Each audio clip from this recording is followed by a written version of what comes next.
Right, welcome back to another Fallout 76 video. Today we're going over a melee build. To be precise, an unarmed melee build.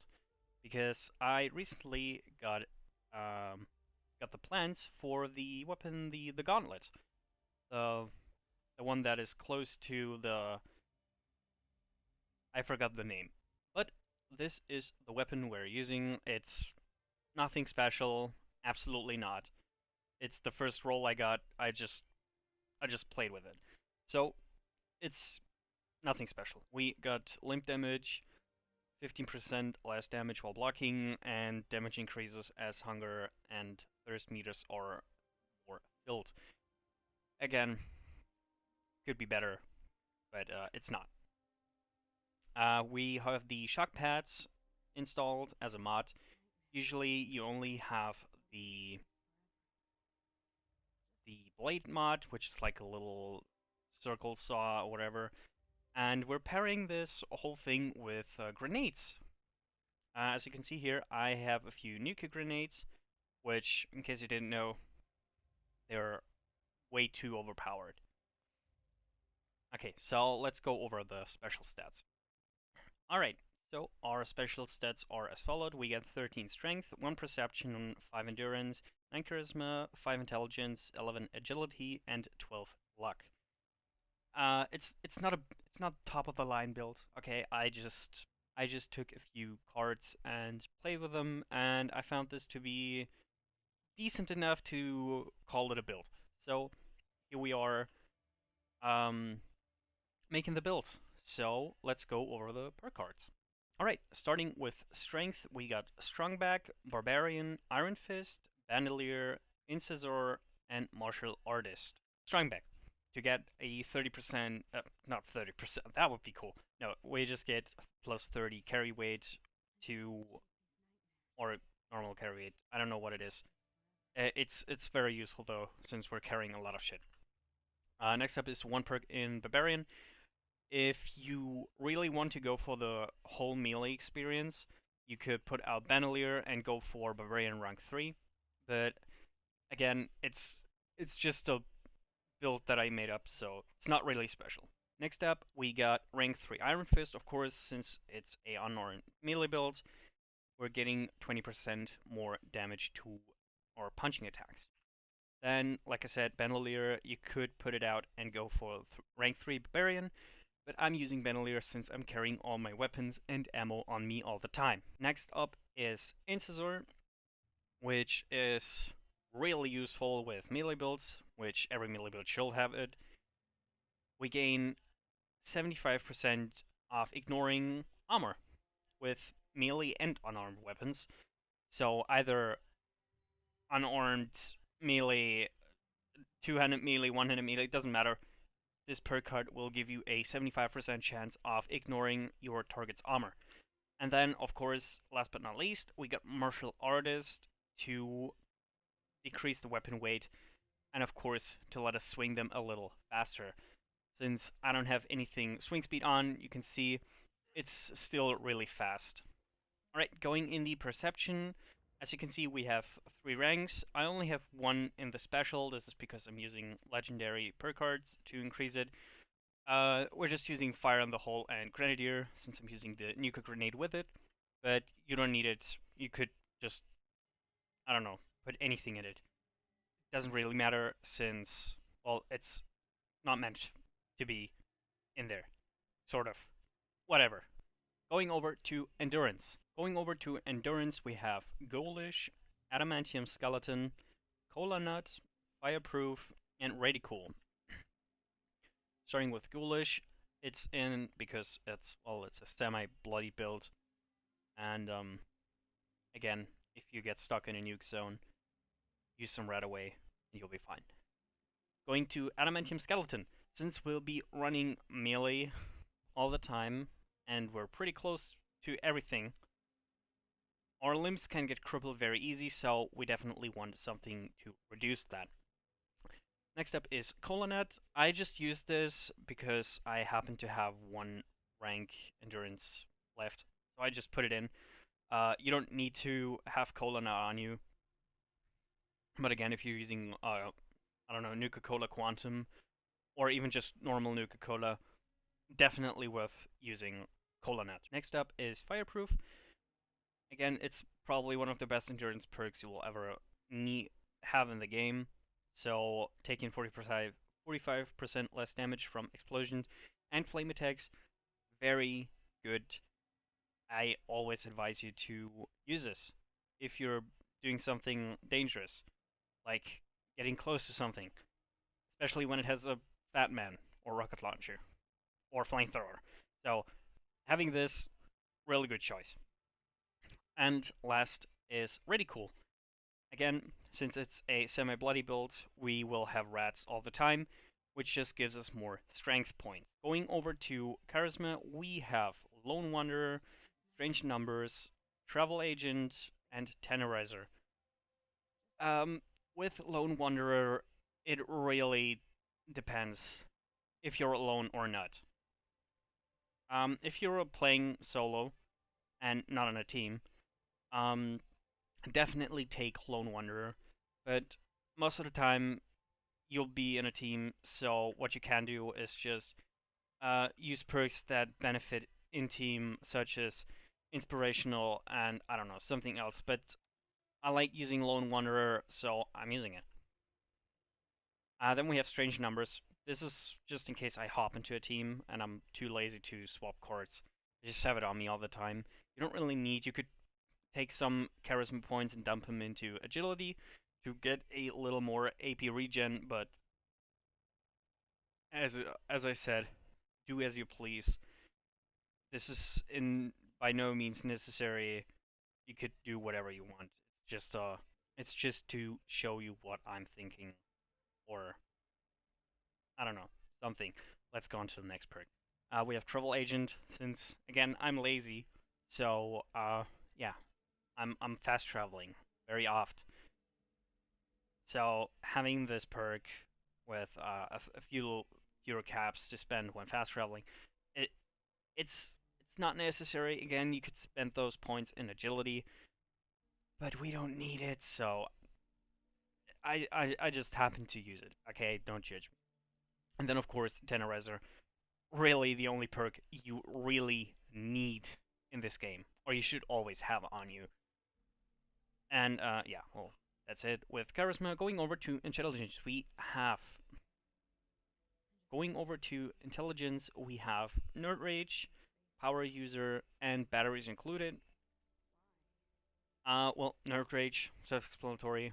It's a bloodied build. I don't want to go over this every time I make a video about a build. So, Nerd Rage. Power User. Why do I have this perk cut in? I actually don't know. I don't know why this card is in here. I don't know. I just don't know.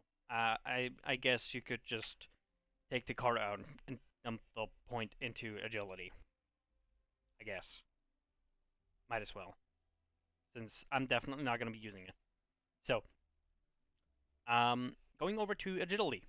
We have Action Girl, Escape Artist, Gunfu, Adrenaline, and Dodgy.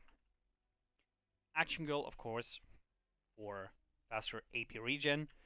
Then Escape Artist, since we don't want to alert enemies when we run to them, so Escape Artist really helps with that.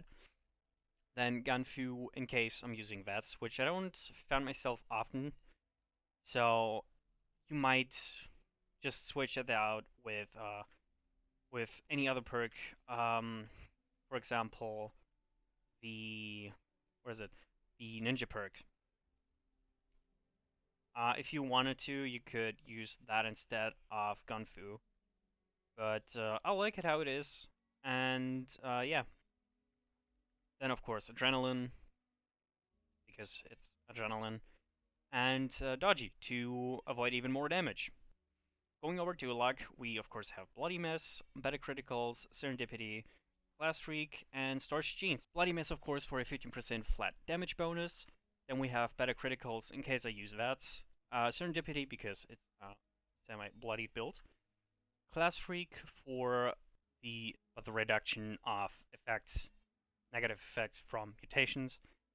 And then we, of course, have storage genes to keep all the mutations. Alright, going to the legendary perk cards, we have 2 points in legendary endurance, 2 points in legendary intelligence, as well as 2 points in legendary strength, perception, and agility. Because I'm lazy, I have Master Infiltrator in, because I don't want to equip every single perk card to crack a lock or hack a terminal. So, it's for the lazy guys. It's definitely not the best, but hey, what can I say? I'm lazy. Alright, going over to my armor, it's a whole unyielding set, with my chest piece having AP regen, and well, that's about it. That's really about it, what you need to know. I usually have a jetpack equipped here, but I just found it better to have the dense mod on it to take less damage from explosions. So yeah, that is that. Then going over to my mutations, we have Adrenal Reaction, Bird Bones, Eagle Eyes, Herbivore, Marsupial, Speed Demon, and Talons. Now I remember why I have Talons in. Last video I said I don't know why I have it in. Now I know, because it gives unarmed damage, and well, it's an unarmed weapon. So, yeah, now I know why I have it in. I totally forgot that I have this. Now I know. So let's go into some testing. Let's bash in some ghouls, and then try on some super mutants. I'll see you at the White Spring. Alright, so welcome to FPS Droplands. We are just going to go ahead and smash some ghouls. Most of them will be one hits, some won't. This one's already dead. Interesting. Let's try some VATs on these. Of course, just going to be even more one hits. Let's go inside, and they're all dead. I might have to do a little server hop here. Yeah. Maybe in the golf club thing. Oh, there's one.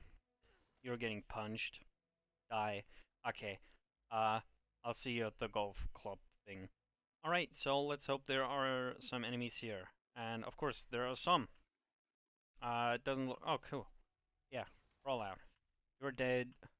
Oh, we even got a legendary. Let's do the power attack. And it's dead. And it's dead. And it's dead. And it's dead too. Yeah, I'm really sorry for the low FPS. I don't know, it's the game, okay? It's not my fault, it's the game. Um most of them I can't see. Can you please go? Thank you. Well, as you can see, most of the goals are one hit, which, well, they're goals. Excuse me? Well, yeah. It's not much. Again, ghouls. They don't really stand a chance against anything, basically. You could come in here with a piece of wood and just slap him to death. But, let's see how it goes downstairs, if there's a glowing one or a Vendigo. Let's start over on this side, since some of them are already awake, somehow. Let's punch them all. And in case you haven't noticed, I today just got a new headset. It's an Astro A40 with the mix amp, and I gotta say, it sounds really good. The quality over the A10 I had beforehand, it's so much better. But yeah, it seems like there's no Wendigo here, so um, let's see how Shrek is doing in his swamp. So I'll see you there. Alright, so we're in the swamp, and before I go to those super mutants, I want to do something I probably don't do often. I'm gonna drink alcohol. I'm actually kidding, I'm drinking alcohol right now. But that's not the point. The point is, we're using vintage Nuka Shine, sugar-free of course. Not vintage Nuka Shine. It's just sugar-free Nuka Shine, which gives us a 100% unarmed damage increase. And of course increases AP regen by 50%, so let's hope we do lots of damage with it. So let's head on and punch some muties. as you can see, well, it's not really working well. It could be better, but again, these are super mutants, and this is a really not rated weapon for anything, basically. I wouldn't even use this if someone would pay me for it, because it's that bad. I mean, it's okay. It's okay. I'm not saying it's bad. It's just not good, because it's not good, not at all. But as you can see, we're doing well. I don't feel confident in taking on the inside, and I'm also sorry for the blue screen thing. It's the Nuka Shine side effect. Um, we don't have to bother with that, because well, it's just visual. Let's hope we don't black out and something bad happens, because it definitely won't. So let's just punch all these super muties. And where's the little doggo? There it is. Punch the doggo. Jump over here. Kill the last one. Doggo. And you. And yeah. I mean, that was pretty much the weapon. Not the weapon, the build. Not much to say about it. It's unarmed melee. It's incredibly strong. Can't really argue about that. It's just strong. So, if you're looking for a melee build that is somehow lazy, somehow not. Oh, damn it, I forgot to use the grenades. Doesn't matter. Uh, we made it through the video. This, oh, cool. The Nukashan just worn off. So this definitely will be the end of the video. If you liked it, please give it a thumbs up. If you didn't like it, leave a thumbs down. Please tell me in the comments how you like the new microphone quality. And if you're feeling especially special, you can even subscribe if you so want to. But anyways, I'm going to see you in the next video. Bye bye.